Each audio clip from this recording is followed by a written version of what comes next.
City India news channel हक की आवाज। पैराडाइज फंक्शन पैलेस महबूबनगर मुस्तकर के इंडस्ट्रियल इलाके में वाक़ सुनीता बेडवर्क के गोदाम में बरक़ी शॉर्ट सर्किट के बायस अचानक आग भड़क उठी। आग लगने के फ़ौरन बाद मुकामी अफराद ने पुलिस और फायर ब्रिगेड को इत्तला दी। इत्तला मिलते ही फायर ब्रिगेड की टीम मौके पर पहुंच गई और काफ़ी जिद्दोजहद के बाद आग पर काबू पा लिया। इस हादसे में खुशकिस्मती से कोई जानी नुकसान नहीं हुआ, ताहम गोदाम में मौजूद सामान जलकर खाकस्तर होने के बायस भारी माली नुकसान हुआ है। आग लगने की वजह से इलाके में कुछ देर के लिए खौफ हिरास की सूरत हाल पैदा हो गई। वाक़े की इत्तला मिलने पर DSP वेंकटेश्वरलू और two town circle inspector Mohammed Ejazuddin भी जाए हादसे पर पहुंच गए और सूरत हाल का जायज़ा लिया।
ఒక గంట క్రితం ఇక్కడ ఇండస్ట్రియల్ పార్క్లో ఫైర్ అవుతుంది. సునీత బెడ్స్ వర్క్ దాంట్లో మ్యాట్రెస్లు అన్ని పరుపులన్నీ కాలిపోతున్నాయని చెప్పి ఇన్ఫర్మేషన్ వస్తే మా టూ టౌన్ SI గారు, CI గారు, రూరల్ పోలీస్ వాళ్ళు అందరు ఇక్కడ, రూరల్ SI గారు అందరు ఇక్కడికి రావడం జరిగింది. ఈలోపు మా ఫైర్ ఇంజన్ వాళ్ళు, ఫైర్ ఆఫీసర్ వాళ్ళందరూ వచ్చి 2 ఫైర్ ఇంజన్లు వచ్చి అన్నీ చల్లారుతున్నారు. దాదాపు కంట్రోల్లోకి వచ్చింది.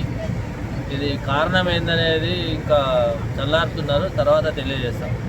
దీని ఓనరు వెంకటస్వామి గారు లాస్ట్ ఇయర్ కూడా కాలిందంట, సేమ్ కాలిపోయింది. ఈ సంవత్సరం కూడా కాలిపోయింది.